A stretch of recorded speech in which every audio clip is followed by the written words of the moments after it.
da relação, na verdade, entre a simetria de Gauge, o espaço-tempo e o verdadeiro portador da simetria de Gauge, que é o campo vetorial.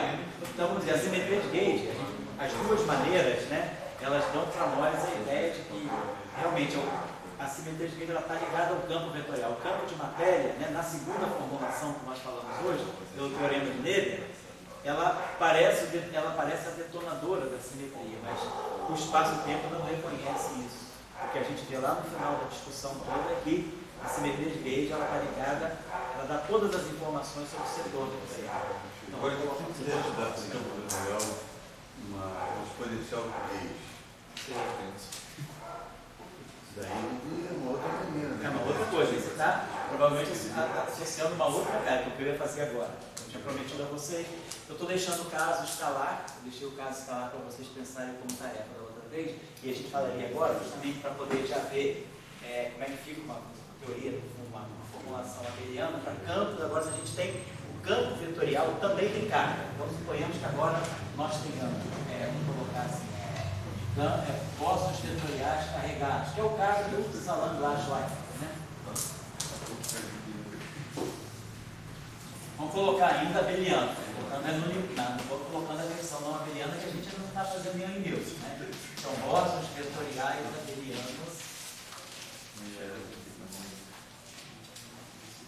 carregados.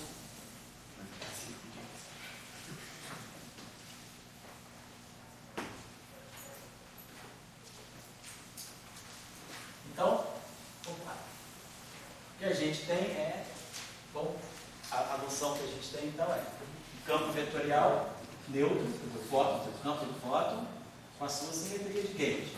Então, a simetria de Gauge dele é simplesmente derivada do parâmetro.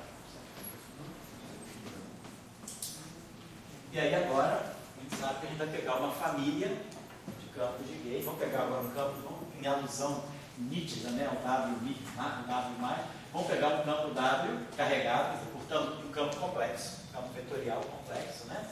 Com a simetria. Então a gente já sabe que o campo carregado, que agora eu vou querer trazer a transformação de fase para esse campo aqui. Então a gente vai colocar aqui e a carga. Agora vou colocar aqui a constante de acoplamento eletromagnética mesmo, que é alfa. Então, em vez de eu ter a transformação de fase no vetor, no escalar ou no esquilar, eu tenho a transformação de fase agora num objeto que eu quero ter spin 1 também.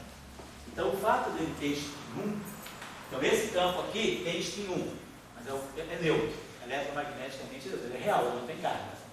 Esse campo aqui tem spin 1, mas é o spin 1 com carga que nós vamos estar colocando.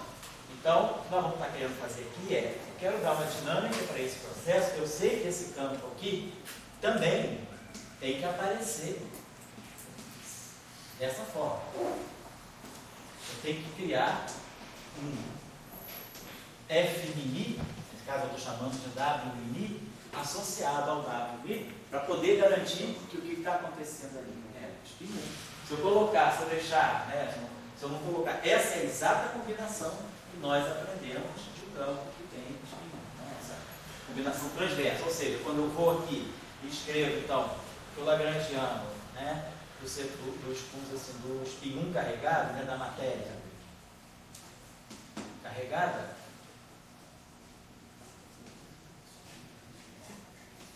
a gente teria que ter isso aqui, menos um quarto.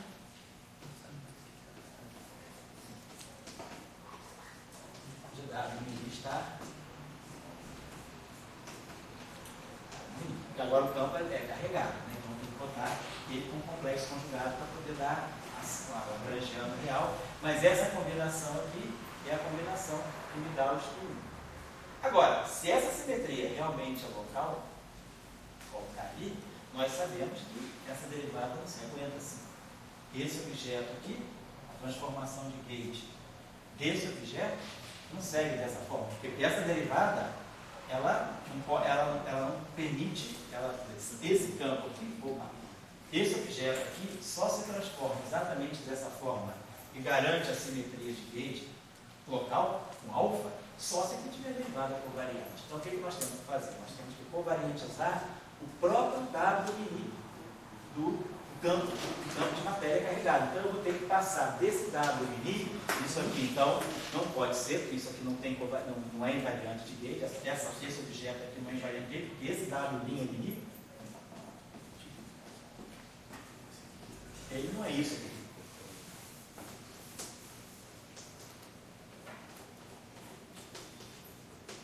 Por quê? Porque essa derivada aqui vai essa derivada vai bater no alfa.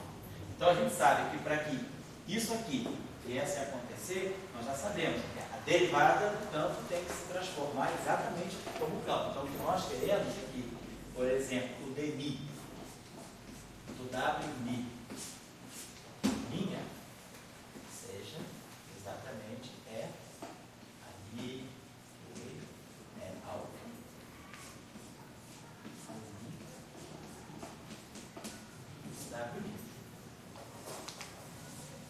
Então, para isso, nós temos que fazer a formulação, mas agora com um novo W'. Então, o W' que digamos, sofre essa transformação, né?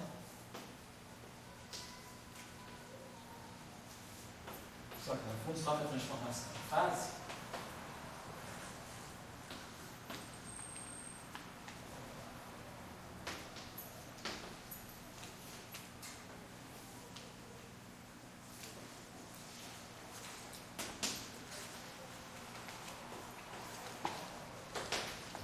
Fazer reconstruir tudo desse modo.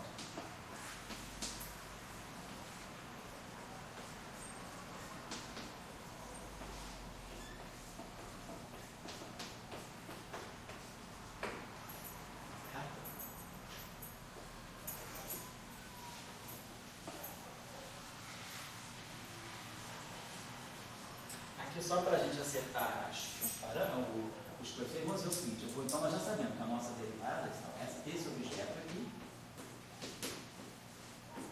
ele vai ser dmi, wmi,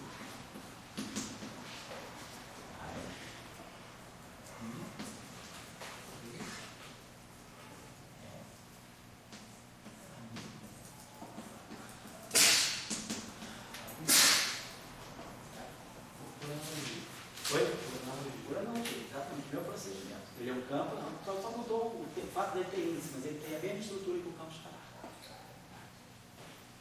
Não é um campo de gauge. Oi? Não é um campo de gauge. Ele não é um campo de gauge, exatamente isso. O W não é um campo de gauge, o campo de gauge é o A. O W, então, é um campo vetorial de matéria, que faz o papel. Na teoria de Salam-Glass-Weinberg, aí a tua pergunta é mais profunda do que eu estou dizendo. Na teoria de Salam-Glass-Weinberg, os W são campos de gauge de SO2. Então, eles são campos de gauge do SO2, mas do ponto de vista do 1, eles funcionariam como campos de gauge de matéria. Eles são campos. Então, o que eu estou dando para vocês aqui já é o setor de W do Salam-Glass-Weinberg. Só que lá o W tem uma origem, vem da simetria SO2. Então, no curso de interações fundamentais aí com o Sebastião, a gente vai mostrar isso mais detalhes para você. Mas o que o Henrique está colocando é que esse campo aí, ele não é um campo de gauge do U1. Do ponto de vista da simetria U1, ele é um campo tipo matéria, que se transforma com a fase, e não com dm alfa. A simetria U1, essa simetria dm alfa, ela está eliminando o spin 1 do AMI, não o spin 1 do WMI. Aí tem uma questão que eu queria que vocês pensassem um pouquinho, que é, se vocês olharem o WMI, para ele ter spin 1, ele é um campo vetorial, tem que ter spin 0 1. Para ele ter spin 1, você também teria que ter uma simetria de gauge para ele, que não é essa. Mas quando você o torna real, como é que você vai compatibilizar isso? Então eu queria saber o seguinte, mais detalhes um pouquinho. Não é tão óbvio, não é difícil. Procura ver, eu vou colocar aqui a forma da ação do WMI, e aí vocês procurem ver por que apesar do WMI ser um campo de matéria, apesar do WMI não ter, porque a simetria de gauge dele, se o WMI tem uma simetria de gauge intrínseca, ela é perdida quando eu faço essa Quando eu crio esse field strength destrói uma simetria de gauge que o W e o Mi teria. A simetria de gauge está toda feita por ali. É talhada no campo vetorial, para o eletromagnetismo. Então, vai ficar claro para vocês, eu vou deixar indicado o ponto onde vocês vão ver como é que o spin 1, o spin 0, que está no WMI, realmente desaparece, apesar dele não ser um campo de gauge. Tá? A observação do Henrique é importante. O WMI não é um campo de gauge. Ele aqui está fazendo o papel de um campo de matéria, é como se fosse um psi ou é como se fosse um escalar carregado. A única diferença é que agora ele é um bóson carregado, ele é um vetor carregado. Só isso. A simetria está lá, quer dizer, a elevada covariante está lá. Então, a ação que a gente vai colocar, nós então já aprendemos, né? Já temos um pouquinho de estrada, né? Desde a outra aula, para ver que o lagrangiano completo vai ser o lagrangiano de Marx. Então vamos pensar, menos 1/4 de F min ao quadrado, está dando o setor, né? Propagação do fóton. E agora, o setor de matéria. Vamos ter então aqui mais, posso colocar aqui menos 1/4. W, então seria isso aqui, seria dmi, W menos dmi, W está, beleza? Dmi, W,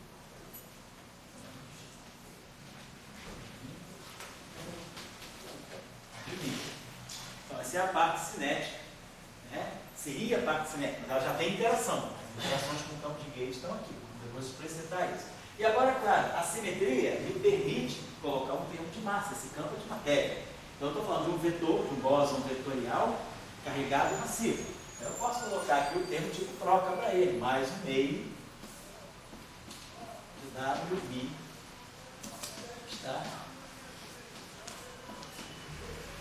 Tá. Oi? Ah, isso. Saúde, hoje estou aqui. É teu parceiro, estou esquecendo um monte de coisa.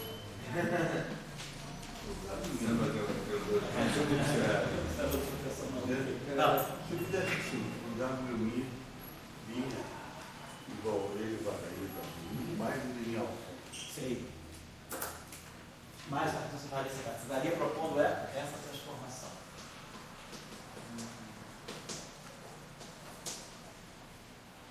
É elevado em alfa WMI mais um B de alfa. Tá. Eu vou dizer o WMI, ele seria invariante. Não. Aí tem problema aí. Olha, se pegar o WMI star, né? Porque se você pegar o DMI, né? Você vai pegando isso aqui. O problema é sempre isso aqui. Se você quiser ter invariância, você vai ter que, de alguma maneira, colocar a derivada covariante do WMI. Então, Quando ela vai matar esse termo. quando você colocar a derivada covariante do WMI, você vai criar uma interseção entre um AMI e o dele alfa daqui. Tenta fazer isso. A pergunta do Dória é a seguinte. A colocação do Dória é: se eu impuser essa transformação, essa é a transformação do gauge do WMI, coloca isso aqui. Então, ele também está querendo ser um campo de gauge do fóton, tipo fóton. Se ele está imitando o fóton, ele sabe, eu sou matéria, mas eu também quero ser o fóton. Está imitando. Tá? E aí, o que isso vai? Aí você fala assim, devido a esse termo aqui, você é obrigado a compor alguma coisa desse tipo. Certo. Aí quando você fizer isso aqui em linha, você vai, aqui tem um AMI e aqui tem um derial. Quando você fizer a transformação de gauge disso tudo, você vai ter umas interferências entre os AMIs e os derial. Vamos pensar em matemática, de interferência bíblica, vamos pensar em física. Fisicamente, o que estaria em jogo aqui?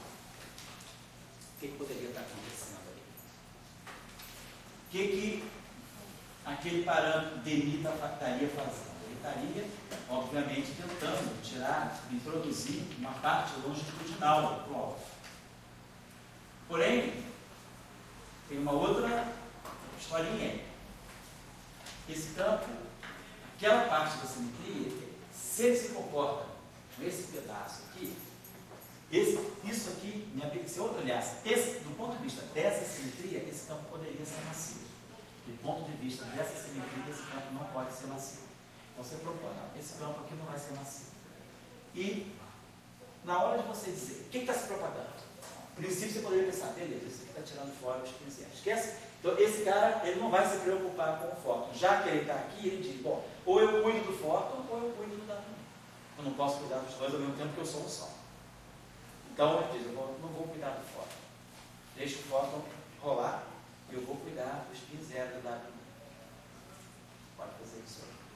Preço que você paga por isso, então, se você fizer isso, se você colocar o mesmo alfa, se esse alfa que está aqui é o mesmo alfa que está na transformação do fóton, você tira o spin 1 desse, mas não tira o spin 1 do fóton.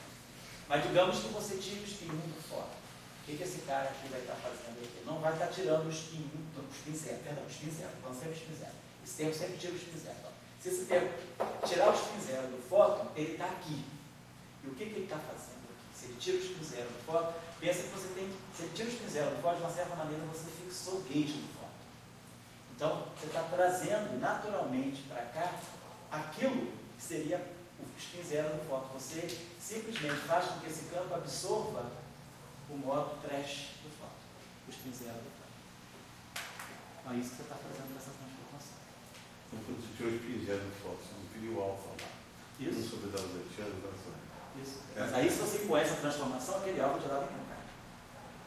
E aí você está, no fundo, jogando. Você está conseguindo. Eu limpo o fóton, mas sujo está aqui. Estaria, digamos, interligando? Estaria interligando. Estaria fazendo uma ligação perigosa. Estaria. Agora, o WMI, esse termo, ômega WMI, eles vão ser invariant gauge? Esse termo aqui é invariant gauge. Sem com aquele W, não tenho certeza, acho que não. Porque você tem interferência entre o AMI que está aqui e o DMI que está aqui. Então, não é óbvio. O primeiro termo não é cancelado? Vamos fazer o seguinte, não é melhor fazer? Vamos fazer. Então, faz aí, não tem discute. Vocês estão convidados a fazer. Então, a pergunta é, vamos fazer. Acho que não, mas vamos fazer. Então, se a gente colocar essa transformação aqui,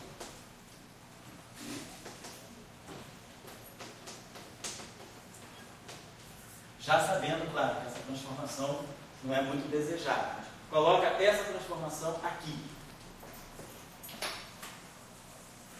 Tudo isso aqui. E vê se esse termo é invariante. Certo? Claro que isso aqui proibiria esse termo. Mas quando eu escrevi esse termo, eu não estou pensando nisso. Eu estou pensando só nisso. Tá? Boa pergunta, fala aí.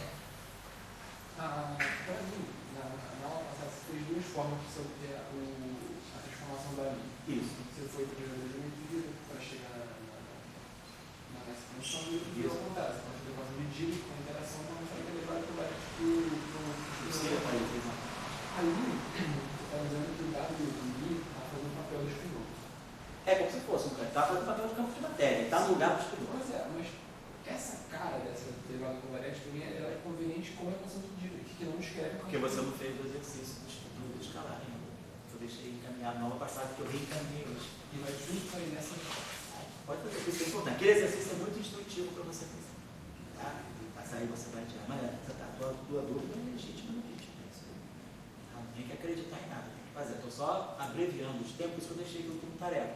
Então, o que o Pedro está colocando por que eu estou copiando essa derivada covariante? Como você falou muito claro, a equação de Dirac é linear na derivada. Ela só tem uma derivada. Então, isso facilita muito o transporte do AMI da interação para a derivada covariante. Agora, essas equações não são lineares, elas são quadráticas na derivada. Aí, quando eu coloquei o exercício hoje, organizei o exercício hoje, pega a corrente escalar, que eu salvo lá, não lembro qual é a corrente escalar, a gente botou lá a corrente escalar. Φ star, DI, Φ, acoplou com a Mi. Melhor, esse Lagrangiano está incriminado. Vocês vão ter que descobrir o que vocês têm que fazer para melhorar. A ideia é essa, mas tem um aspecto que vocês têm que consertar. E aí você vai fazer isso, você vai entender, a luz vai acender. Tá bom? Eu não vou dar a resposta porque eu sei que vocês sabem fazer, então não custa nada insistir. Faz o exercício, tá? E também faça o exercício aqui. história de outra forma. Aqui, o curso de mestrado eu enumero as tarefas, aqui eu não estou nem enumerando, não, porque vocês já são um curso mais avançado, mas tem um monte de coisinhas que vão ficando, que se vocês puderem fazer e quiserem discutir comigo, eu estou às horas. Fala, Luiz.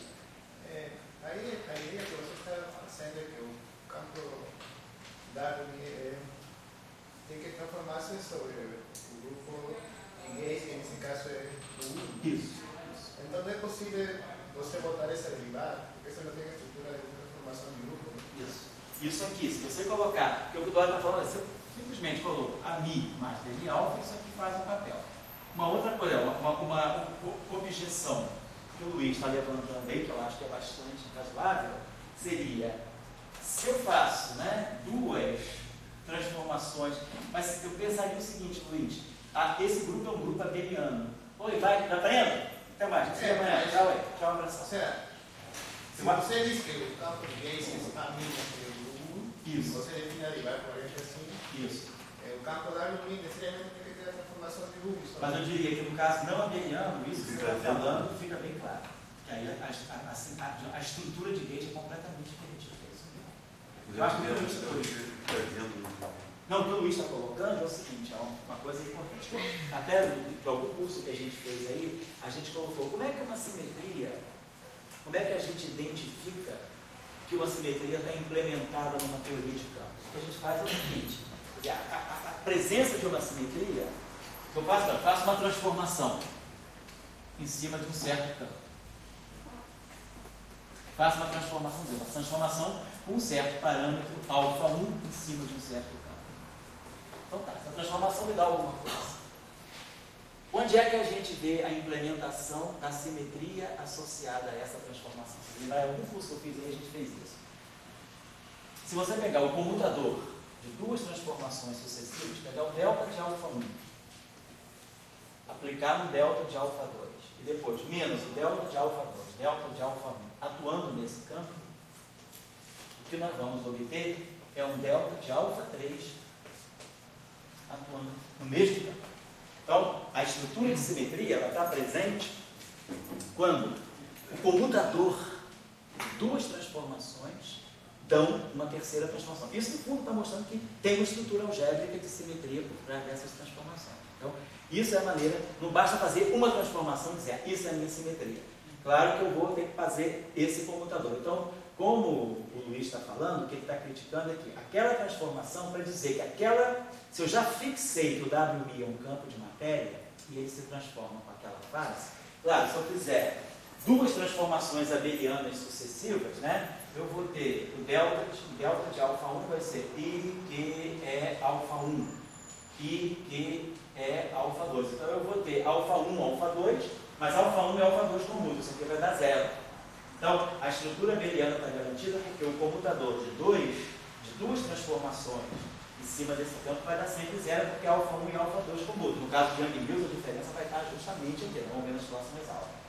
Então, agora, se eu faço esse tipo de transformação, no caso não abeliano, fica bem claro que aquilo lá perturba, porque eu tenho esse lineal, no caso não abeliano.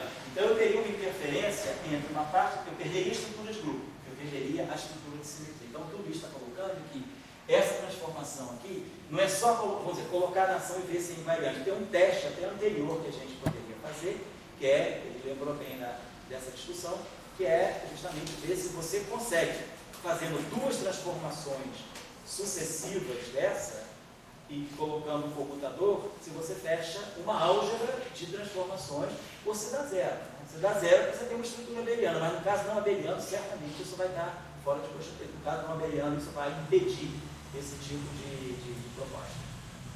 Obrigado, Luiz. Diz que no caso do abeliano, é abeliano. No caso abeliano, se você fizer duas transformações sucessivas, você vai ter B alfa comuta, tudo comuta, deve dar zero. Então você tem uma estrutura abeliana. Agora, resta saber se essa estrutura abeliana te dá uma simetria dessa ação. Ou, se essa ação não é invariante, tá bem, aquela transformação não deixa essa ação invariante, está tudo perdido, não. Procure então uma ação que seja compatível com aquela simetria e vê o que essa ação vai dar. De repente, você ganha uma outra lagrangiana, beleza. E ele é bom ou ruim? A gente vai analisar, a gente tem instrumentos para analisar. Tem gols, não tem gols. respeita a causalidade, não respeita a causalidade. A gente consegue ver, a função de Green dele é boa, mas a gente consegue ver se dá para aproveitar ou não. Tá? Professor, mas isso não era o que eu queria dizer. Oi.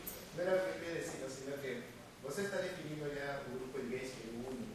Então, necessariamente os campos que vão implementar matéria têm que transformar-se como representações do grupo. De um, como uma fase. Então, isso tem que ser, por exemplo, um campo por um elemento do grupo.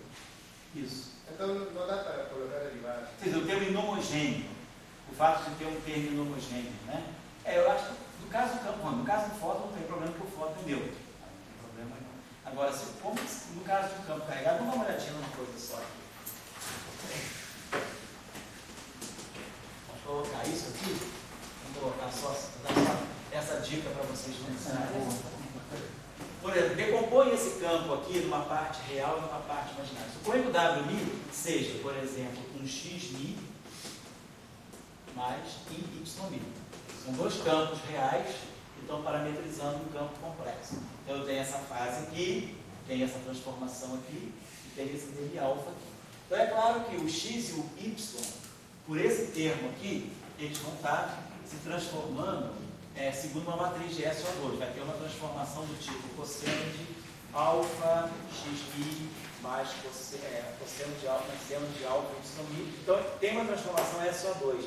Agora, essa transformação aqui, isso aqui é real. Então essa transformação aqui, ela vai deixar o Y intocado. Isso aqui é uma coisa real. Então essa transformação, ela vai pegar apenas esse campo aqui. Esse campo é a parte real. Então essa transformação aqui, ela vai entrar só na parte real. Então quando eu fizer essa transformação aqui, o campo Y'Mi, o que o Luiz está falando é que, eu acho que de uma certa maneira tem ressonância com isso aqui, é que essa transformação, como transformação, se a simetria de Gauge já te disse que o teu campo W se transforma como matéria, então o padrão você define a carga dele por isso aqui. É isso aqui que define a carga do campo. Isso aqui está deixando o campo neutro. Você não define carga nenhuma para campo de matéria a partir desse termo. Por outro lado, essa transformação aqui, ela só vai atuar aqui. Ela não vai atuar na parte imaginária, porque isso aqui é real. E esse campo é complexo. Então, essa parte imaginária aqui, certamente ela vai ficar destituída. Ela vai ficar destituída da transformação de Gauge que esse cara aqui teria. A não ser que você complexificasse esse parâmetro, é uma outra coisa. Um pouco também matematicamente, né? Porque você está com o campo. Sei. O campo é formado por XI mais Y'Mi. A formação substitutiva. Então é o seguinte, essa fórmula ali, ela é uma fórmula entre o abeliano e o não abeliano. Vou colocar de uma outra forma que o Luiz está falando. Quando você define um campo, você define pela carga dele. Então, o que é a simetria? Se tem uma simetria de Gauge, você tem uma carga. Então, você tem uma lei de conservação e você tem uma carga. O comutador dessa carga com esse campo, ela tem que te dar exatamente é ela que vai. Isso aqui é que define o que a carga é para você. Porque, no fundo, do ponto de vista da mecânica quântica, você está vendo esse operador nesse objeto, que está te dando esse alto valor da carga. A carga é Q, perdão. A carga é Q. Então, se você coloca agora o termo W'Mi, o termo dm-alfa, perdão, você está perdendo isso aqui. O campo de matéria, ele tem que estar ligado com a carga da simetria dessa forma. Então, isso aqui está fora. O E elevado a Q alfa, como é? O E elevado a Q alfa está aqui, isso aqui. Okay? Isso aqui é o E elevado a Q alfa. Ali, na direita. Certo?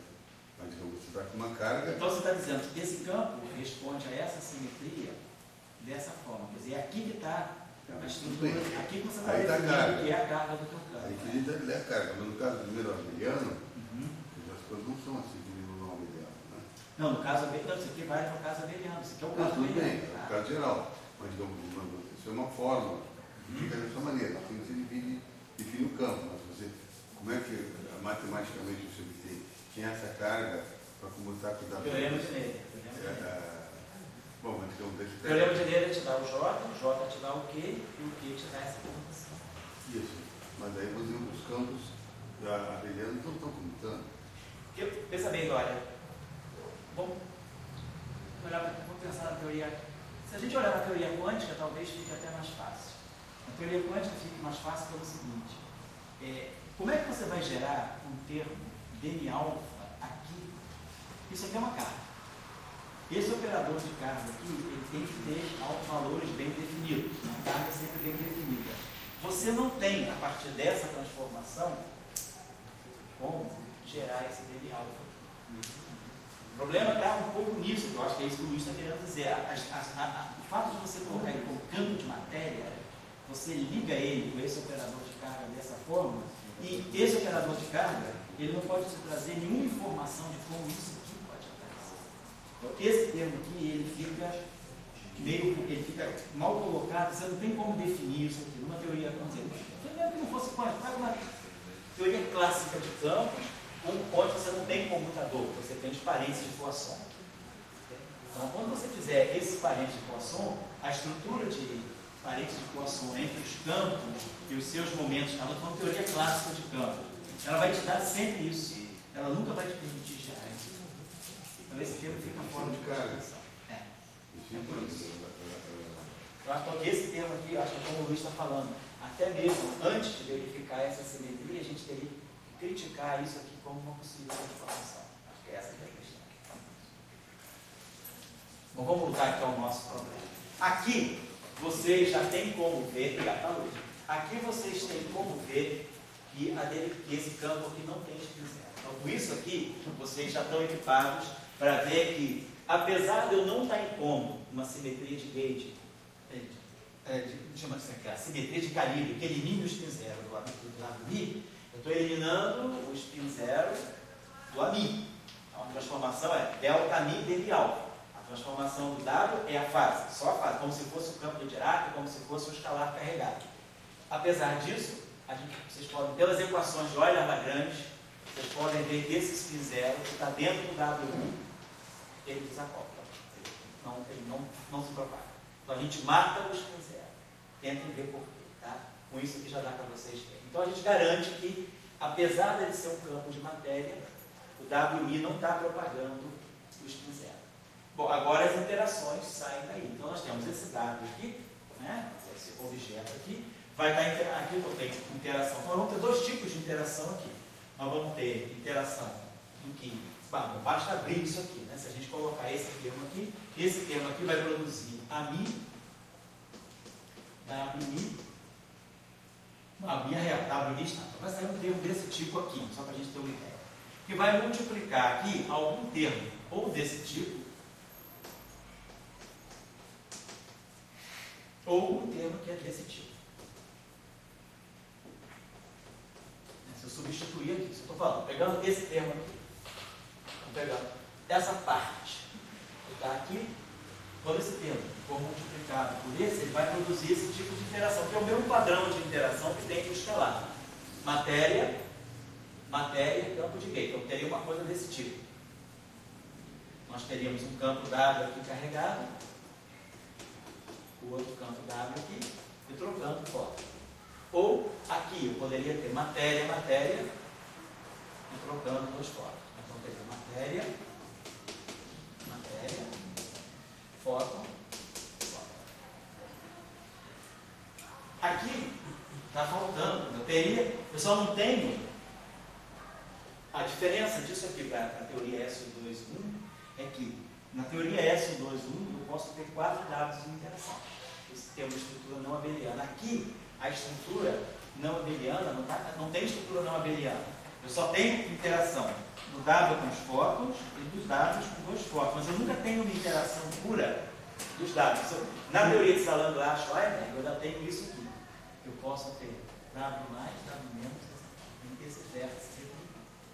Eu posso ter também um vértice desse tipo, W. Então poderia ter coisas desse tipo. Auto-interação direta dos bósons de gauge. Aqui eu não tenho.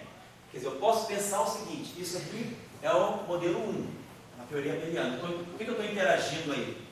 Bósons vetoriais massivos carregados com fóton. Então, isso está dentro da teoria de Salant-Schreiber, de interação fraca, porque os Ws são carregados e os Ws interagem com fóton. Mas o que a interação fraca tem a mais é que ela produz uma alta interação entre os dados, normalmente nos troços mais altos. Se a gente fizer a parte não abeliana, a gente vai ver que esse modelo colocado numa versão não abeliana, ele dá também alta interação na matéria carregada com a matéria. Então, ele é foto, estou colocando assim, perdão. Vou colocar isso aqui para o dado, vou colocar a foto dessa matéria. Eu estou colocando a mesma linha, perdão, tá? Então, isso aqui. Você pode recuperar os verbos, mas você aí tem uma massa sem Higgs. Bom, então a massa sem Higgs, claro. A massa não tem Higgs duplo. A questão é qual é a origem dessa massa, se a simetria de Gauge me permite colocar. No caso abeliano, a gente não tem problema, não. O problema maior é no caso abeliano. Então é só isso que eu queria colocar para vocês, que então a gente começa a entender. O que está faltando aí agora, a gente já tem como assim? Isso eu estou deixando como tarefa. Isso está como exercício aí, que vocês provarem, mostrarem por que o spin zero está suprimido. Apesar de eu não ter a simetria de Gauge direta em cima do WI, porque no caso não abeliano isso não vai acontecer. Isso acontece no caso abeliano. O WI é um campo de matéria de uma simetria abeliana. No caso do eletromagnetismo, isso acontece. No caso SU2, não. Tem mais coisas para entender no caso do SU2. A gente vai falar sobre isso quando a gente falar na próxima aula das teorias de Gauge material. Deixa eu ver o que mais eu queria colocar aqui. Tem a carga de Newton disso aí. Oi? A carga de Newton, isso aí. O que tem? É o DLA. Tem A, eu tinha uma carga que era DLA e agora J. Isso. Agora você tem o DLA e tem o DLA também. Isso. Quer dizer, a corrente, tem uma corrente, quem é a corrente global aqui? É isso aqui. Então, exercício. Quem quiser fazer esse exercício. Tirar a corrente de Gauge, nesse caso aqui. Então, vocês vão ver que a corrente vai ter essa estrutura W,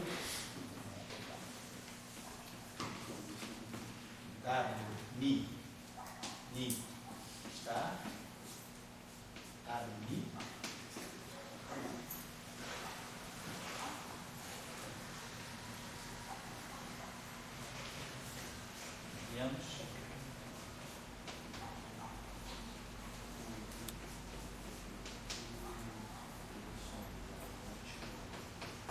Bom, tem um izinho aqui, que essa corrente é real, obviamente, vai ter um i, que vem automaticamente, cada transformação do Gauge.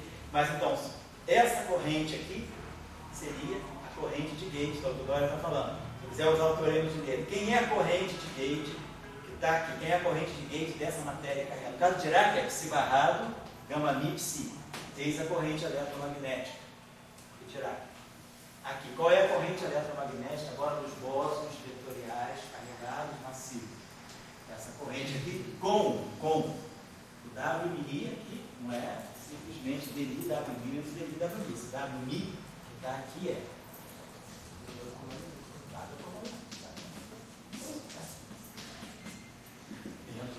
então, mas a estrutura da corrente é essa. Não pode fazer esse exercício. Oi? Não, foi legal. Entendeu? Entendeu o equilíbrio? Não, quando você interessa com espinho, só que um é Gauge e o outro é matéria. Isso. Espinho é o que está acontecendo na teoria eletrofraca. A diferença da teoria eletrofraca é que a teoria eletrofraca te dá acoplamentos a mais do espinho. Você tem espinho carregado, espinho carregado, espinho carregado, espinho carregado. Então você tem um setor não abeliano que aqui não está sendo contemplado. Aqui é só a parte abeliana, quer dizer, seria a parte só eletromagnética, isso. Seria só a parte eletromagnética da interação dos dados, exatamente. E aqui tem um outro detalhe que eu acho que é muito sutil, mas que vale a pena vocês pensarem também. Eu não vou escrever no quadro, sei lá, vocês anotem aí como vocês quiserem. Que é o seguinte: quando a gente faz interação eletromagnética, a gente sempre foca na questão do acoplamento mínimo. Então, acoplamento eletromagnético mínimo é o acoplamento que é feito pela derivada covariante. Certo? Aqui, se vocês observarem, pegar isso aqui. A gente tem...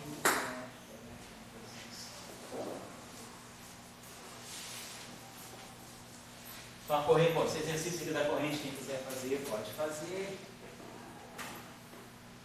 Deixa eu ver só colocar aqui uma coisinha.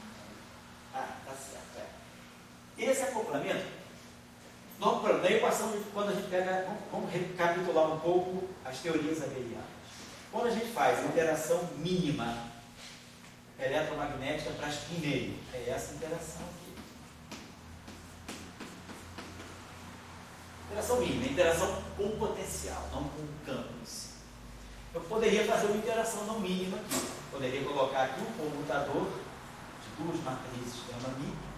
Isso aqui é uma coisa antissimétrica e isso aqui contrai com F'. Isso aqui é uma interação eletromagnética?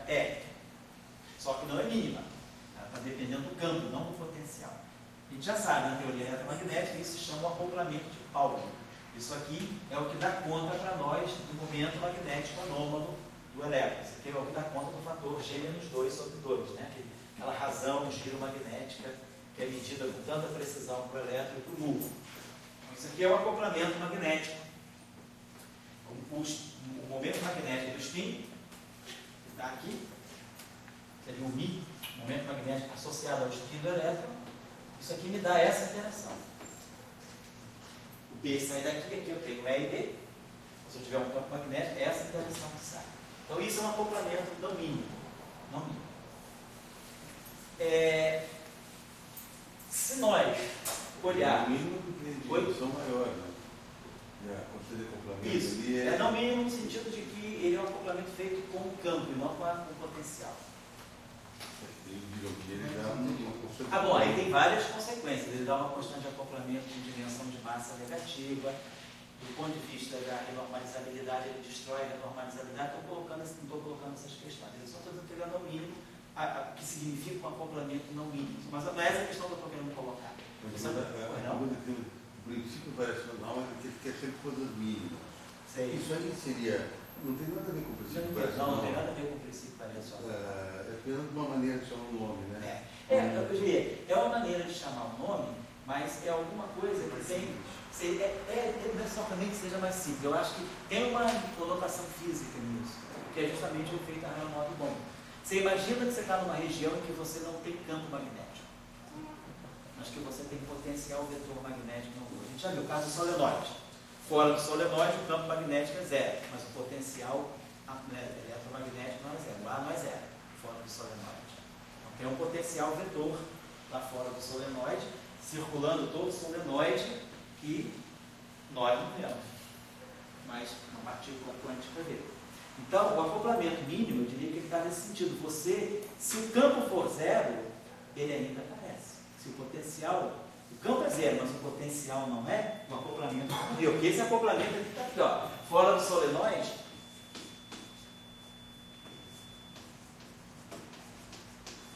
Fora do solenoide, isso aqui não existe, isso aqui é zero. Então esse acoplamento morreu fora do solenoide. O elétron passa por ali batidaço, ele não vê. Mas, fora do solenoide, o amino é zero. Então, ele passa por ali. Então, eu diria que o acoplamento é chamado de mínimo nesse sentido. Existe alguma coisa mais fundamental do que o campo que o efeito Aharonov-Bohm mostra para nós, que é importante, sobretudo, do ponto de vista mais microscópico, isso é percebido. Então, eu acho que é nesse sentido que se pode falar do acoplamento mínimo. Né? A nomenclatura mínima tem um pouco dessa ideia. Apesar de ela já ter sido usada antes, mas a conotação física é essa aí. Não é só porque é mais simples ou porque é o potencial, é porque o acoplamento persiste, mesmo que o campo seja zero, mas que você esteja numa região onde o potencial não seja zero. Acho que ela pode dizer. Pode ser também, porque o Ali é a representação mais fundamental Isso. que eu tenho de qualquer interação. O campo eletromagnético, a interação eletromagnética, a gente não está discutindo isso no nosso curso eletromagnetismo, justamente, a gente está colocando essa questão na primeira aula. Por que a gente vai focalizar nos potenciais e não nos campos? Porque a interação está realmente no campo. A própria teoria clássica te mostra isso. Quando você pega o problema de um elétron no campo magnético externo, se você usa a lei de Newton, beleza, você vai lá, dp dt é igual a QE mais QVD.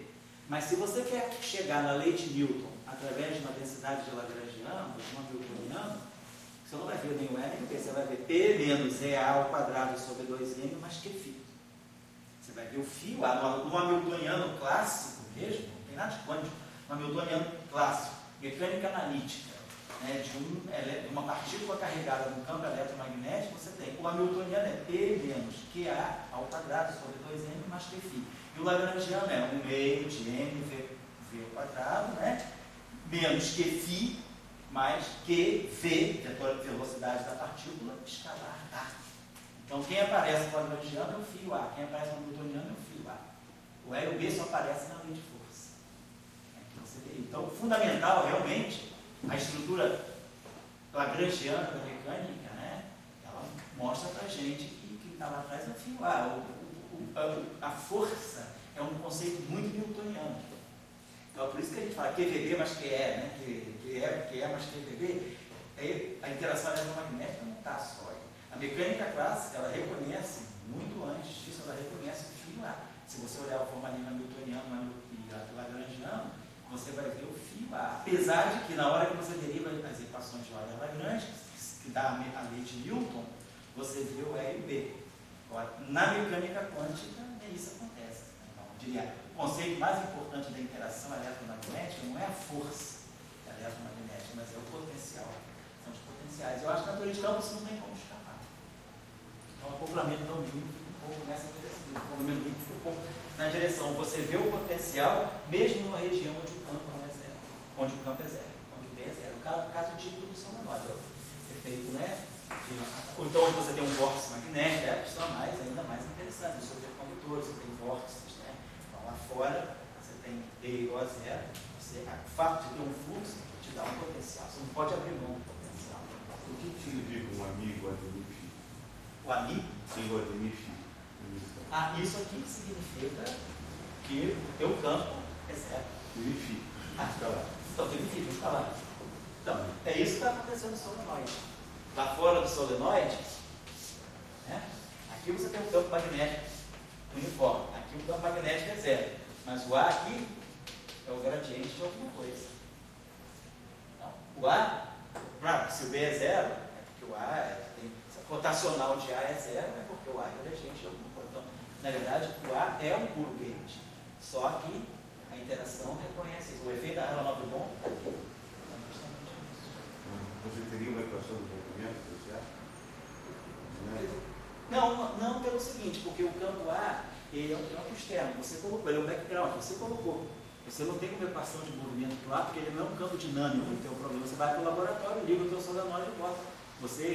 A equação dinâmica é o botão do teu solenoide, lá que você liga a corrente. Então não tem uma equação de campo para o campo eletromagnético. O campo eletromagnético ele não é determinado pelo problema, ele é colocado ele é um campo externo. Um background, como você falou? É uma condição de contorno. Não seria um fóton longitudinal? Não, porque o problema é estático. Você não está se propagando. O campo eletromagnético é fixo. Você ligou o solenoide, corrente estacionária. Não está falando de radiação eletromagnética, está falando de um fixo. Não tem fóton. Mas um fóton longitudinal também não seria. O fóton longitudinal seria outra coisa. Aí se você tivesse uma dinâmica, tivesse aí radiação eletromagnética. Isso. Poderia, claro. Você teria um ar de 3 zero com rotacional agora. Aí vem fazer assim. Já me estendi muito, mas deixa eu só voltar para o problema que eu estou querendo colocar para vocês, que é o problema do acoplamento não mínimo. Então, por exemplo, se nós pegarmos um escalar, tá? Se eu não consigo fazer um acoplamento não mínimo de um campo escalar com um campo eletromagnético, na equação de Dirac, tudo bem, eu tenho um comutador, as matrizes não comutam. Então eu posso criar um comutador que vai fazer interação com F mini. Mas para um escalar, né, eu poderia pensar, beleza, eu faço isso, boto dmi, φ. Mas isso aqui é simétrico. E isso aqui é assimétrico. Então essa interação aqui desapareceu. Então isso aqui não é uma comutação, isso aqui não é identicamente nulo, eu não consigo fazer. Então eu vou deixar tarefinha simplinha, essa é a tarefinha assim, pequenininha, pegadinha pequena. Proponha um acoplamento não mínimo para escalares carregados com campo eletromagnético. Busca. Essa forma está escrita. E, segundo ponto. Se eu pegar esse objeto aqui,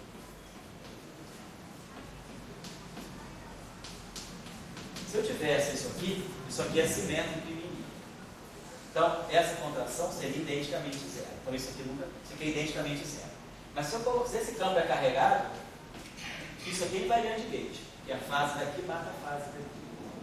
Isso aqui é invariante de Gauge. Então, esse acoplamento é invariante de Gauge. E esse acoplamento é no mínimo, porque está acoplando com F mínimo. Então, esse acoplamento é um acoplamento eletromagnético não mínimo. Ele deixa de ser anular? Oi? Ele deixa de ser anular? Acho que eu não estou entendendo a Ele palavra. deixa de ser anular? Ele tá. Simétrico é simétrico, né? Quer dizer, isso aqui é simétrico. Isso, Tá é certo. simétrico. Isso aqui é simétrico, não dá zero. Mas agora, não. Se eu trocar ali por isso aqui é uma coisa que isso aqui não é simétrico. Ah, sim, meu Deus. Certo? Então, isso aqui agora deixou de ser simétrico. Então, esse acoplamento aqui é sempre zero. Então, isso aqui, no caso do campo vetorial carregado, isso é um acoplamento no mínimo. Beleza. Esse acoplamento no mínimo. Ele está na Lagrangiana ou equação do movimento? Não, está na Lagrangiana. Tá, tudo casado. Se tivesse a equação do movimento, tinha que ter um índice sobrando. Está aqui na Lagrangiana. Pronto, por que ele é no mínimo? Por causa do F. Não, poderia. Mas devia ir. Então, não está acoplando diretamente com o ar. Está acoplando com a derivada do ar. Eu vou tomar Isso aqui é no mínimo. já. Mas, se você tivesse a Lagrangiana ter 4 termos, fosse mínima, da W dava 2 Ws, um devon e um A, não é uma Lagrangiana normal?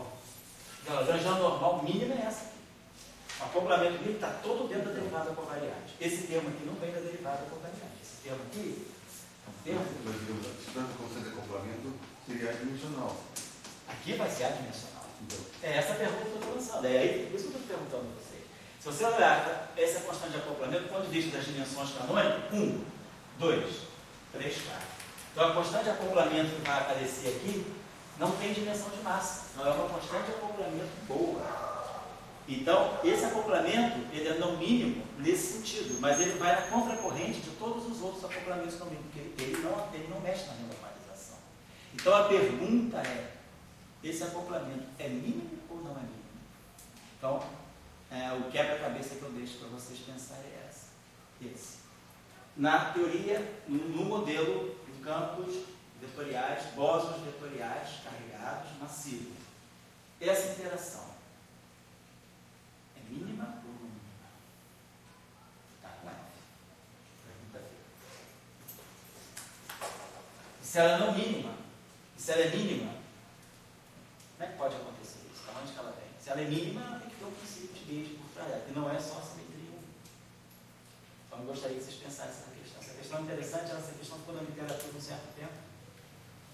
E tem consequências interessantes aí na questão do momento magnético anômalo dos bósons vetoriais carregados. Que é uma coisa que ainda não está medida, né? Vocês pegaram o PDG aí? Tem no celular. Tem PDG. Tem no celular? Pega então, entra no PDG, procura os bósons. Logo no início do PDG, as primeiras páginas são os bósons dele. Começa com fóton, Z0, W+, W-. Entra logo nos W, depois no Z0. Vê lá, logo no início do PDG. Eu tenho o violão na sala. Você tem o violão na hora? Não, esqueci. Bom, eu acho que eu já li esse negócio no começo. Ele deve ter um limite vagabundo. Vê lá, pois é. Então a questão que eu lanço é assim, consulte o PDG, veja quais são. Obrigado. O de 2013 não chegou ainda não, né? Não. O ano que vem não. Está para chegar, né? Está chegando aí, né? Está chegando aí. Você pediu a renovação? Você está pensando. Porque eles mandaram um e-mail aí no mês de junho, pedindo, mandaram? Você recadastrou? Eu também recadastrou, o meu chegou, estou com um novinho lá também. Depois você vê isso. Ver qual é a pasta. Mas chegou esse ano já? Já chegou. O meu não chegou não. Ah, não, chegou o diáriozinho. Ah, já. Chegou o diáriozinho, não isso aqui. O diáriozinho chegou. Hã? Pois é, não diz nada. Aqui também não diz. Pois é, não tem. É o mesmo, né? Capinha azul. Da carga, da massa, da diferença de massa, isso, os modos de decaimento, silêncio absoluto. Então tem a ver com isso que eu estou falando com vocês. Obrigado.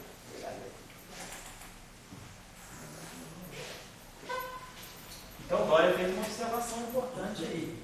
Se isso aqui é um acoplamento no mínimo, a gente esperaria que a constante de acoplamento tivesse dimensão negativa de massa.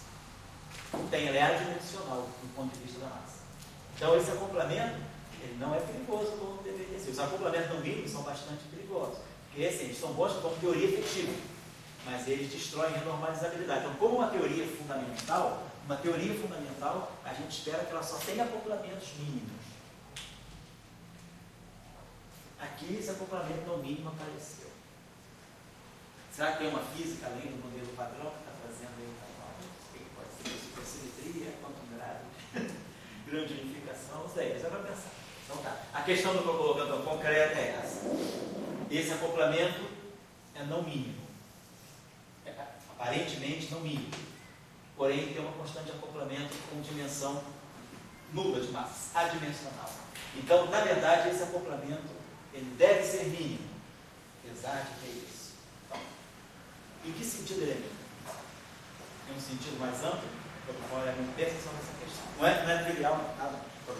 Forçando vocês a pensarem, que quem for pensar vai procurar alguma coisa na literatura. Aí vai encontrar a resposta na literatura. Nesse quadro, esse G menos 2, no mínimo, Sei. um certo forçamento de barra, não conseguiam pegar o mínimo, pegaram o mínimo. Sei. Então, fundamental, não era para ter esse resultado que chega depois para essa precisão, com uma coisa no mínimo. Sei. Quer dizer, isso aí ajuda a corrigir só. Pois é, mas aí que está a questão, Baia. Esse acoplamento é mínimo. Aqueles primeiros, não esse o outro. Aquele primeiro é não mínimo. É, não mínimo. Então, você conseguiu lá um G menos 2, você decanta a 4 cantos, mas com o princípio no mínimo. Então, São 10 por 8. São 10 por 10? Ah, mas 10 para 7 não. Então eu vou acabar agora. Desculpa, eu estou crendo que fosse 10 para 7, eu estou aqui no pique só. Desculpa, então eu vou acabar hoje já, tá?